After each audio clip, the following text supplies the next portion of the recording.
at marami tayong pagkakatulad. Hindi bangat meteoryang sa kanilang lahi tayo nagmula. Pero mapaglaro man sila at maamo, ingat pa rin, lalo pa sa ilang mga bayan sa Pilipinas kung saan sila ang higit na nakararami. Sa bayan ng Libmanan sa Camarines Sur, halos 5 taon ng alaga ni Geraldine si Muymoy. Isang Philippine macaque, isang uri ng unggoy. Bagamat wala ito sa kulungan at nakakaakyat sa puno, nakakadena si Muymoy para hindi makatakas.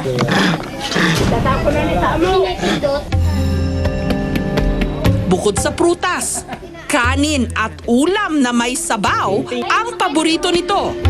Okay, mablot ka dyan.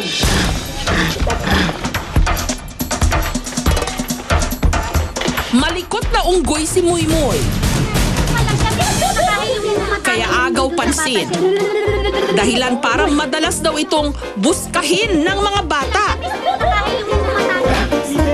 Kalaro nila yan kalaro ng aso, kalaro ng mga bata. Kaya lang naging matapang siya nung laging tinutukso ng mga bata, binabato, inaano ng stick. Kasi pag inaagaw yung stick, nakikipag-agaw yung mga bata, yun nagagalit siya.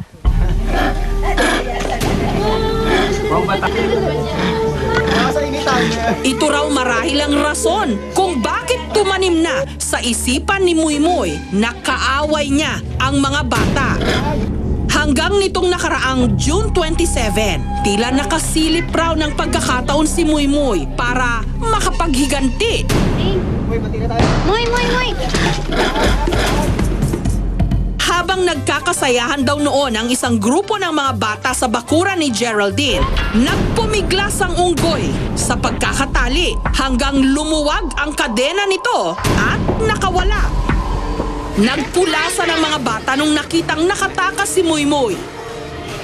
Pero ang 3 taong gulang na si Gerald, naabutan ni Muymoy at sinunggaban. Pagsakbong ko nga ho sa kanya, papunta ho doon. Nagsigaw po ako at saka umiiyak po ako kasi yung nararamdaman po, di ba, ng isang magulang. Na nakikita mo na po yung anak mo na dumudugo yung ulo. Kaya hindi ko na po alam kung ano gagawin ko. Inano ko na po siya, dinala ko na po siya doon, tapos sumisigaw po ako. Natuklap ang malaking parte ng anit ni Gerald sa tindi ng pagkakasabunot sa kanya ng unggoy. Hindi rin daw matiyak kung nakagat din ng unggoy ang bata. Makalipas ang 1 linggo, inabutan namin si Gerald habang nililinisan ng kanyang inang si Cherry ang kanyang mga sugat. At tila hindi lang sugat ang iniwan ng insidente kay Gerald. Yung pong parang natulala siya ganyan. Parang basta hindi wala po siyang kibo. Kada 4 na araw, pinatuturukan din ni Cherry si Gerald ng anti-rabies injections. Kasi minsan, syempre, nilalagay ng animal yung kamay niya sa mouth niya. So, same rin na. Ganun rin, sa unggoy, hihintayin mo rin yung 14 days period, no? Kunwari, kung namatay yung unggoy, dadagdag tayo ng dose ng anti-rabies. Okay, so pag namatay siya, ibig sabihin, medyo certain na tayo na rabid talaga yung nakakagat na unggoy. Habang kinukuhanan namin ng video si Muymoy, panay pa rin ang pang-aasar sa kanya ng mga nanonood. Kaya bakas na bakas ang galit sa mga mata ng matching. Katunayan, ilang beses nitong tinangkang manakmal.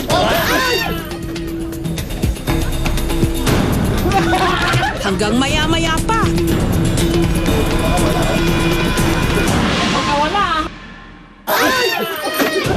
Muli itong nakawala sa kadena. Ngunit tila natakot din ang unggoy sa nangyaring komosyon, kaya kusa itong lumayo. Dahil banta na ngayon sa kaligtasan si Muymoy, hinanap ito ni Geraldine. Nahagilap niya ito sa likod ng kanyang bahay. Pero nung nakita kami ng unggoy, tila nag-init na naman ang dugo nito. Parang handa na namang lumaban.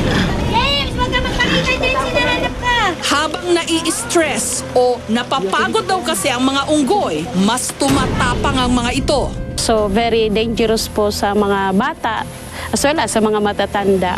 Kasi anytime pwede siya mag-attack kasi meron nang nakaregister sa utak niya na somebody na pwede niyang i-attack.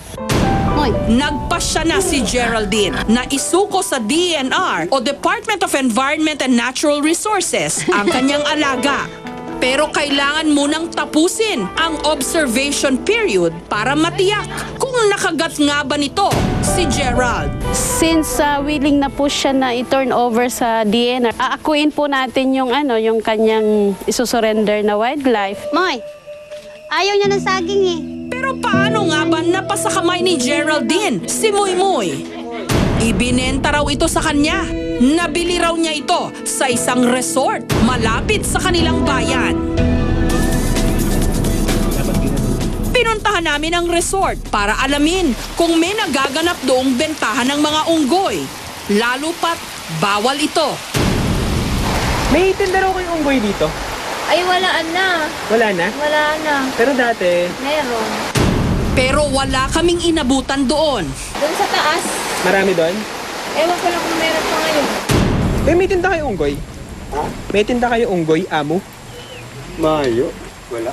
Pero dati, Noon. magkano yung benta ng amo dati? 1,000 noon. Mahigpit na ipinagbabawal ng Wildlife Act of the Philippines ang pagbibenta at pag-aalaga ng mga unggoy. Since endangered species pang Philippine macaque, talagang bawal po siyang alagaan sa na parang pet. Meron po tayong mga categories niyan. Pagka endangered species po at critical yung ating mga wildlife species, ang pinaka minimum na penalty po niyan is 50,000 per head. Moy!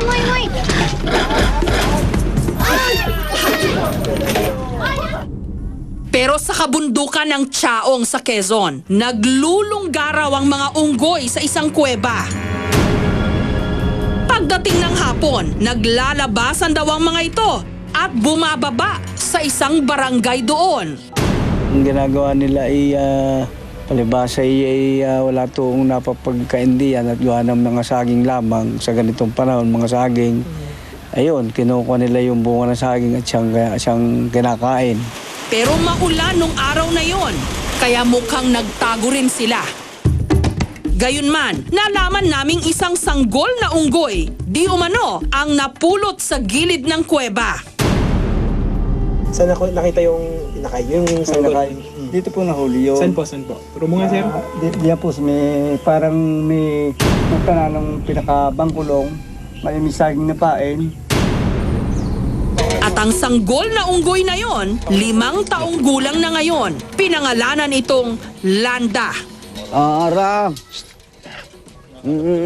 Gusto man daw ni Mang Roberto na ibalik ang unggoy sa natural nitong tahanan, nag-aalangan na daw siya. May balak din naman pakawalan niya, kaya lang, ay di baka pababait-baitin muna siya, baka masaktan siya doon. Ay dito, nabibigyan siya ng proteksyon at saka ng pagkain. Gayunman, ang mga unggoy pwedeng makisalamuha sa tao nang hindi nila kailangang umalis sa kanilang teritoryo. Katulad na lang sa bayan ng Loon sa Bohol. 20 sa mga mangrove macaque ang kasalukuyang pilit na pinararami sa sanctuaryng ito. Sa mga puno ng bakawan sila nakatira.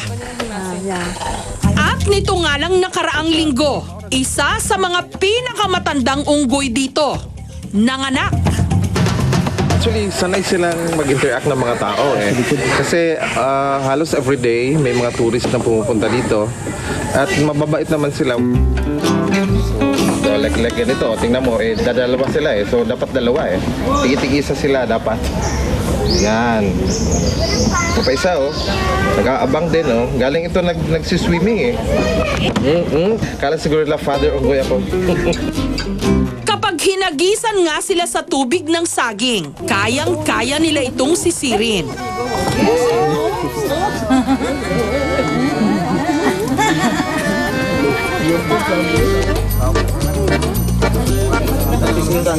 Dahil sa mga unggoy, tourist spot na ang lugar na ito. 40 pesos ang entrance fee. Amazed sa mga unggoy na nagda-dive, ganyan. Nakakainggan yung tignan kasi mababait sila tapos magaling mag-dive sa tubig. Wala naman silang inaatake.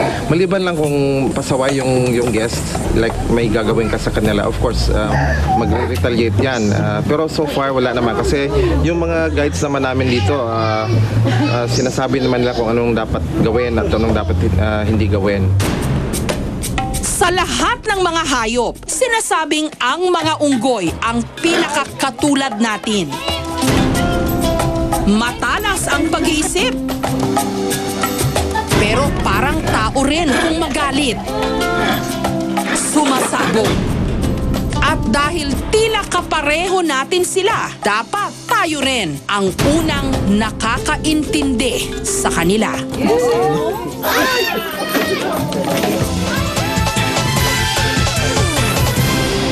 Susunod, kantang lumikha ng ingay sa buong mundo.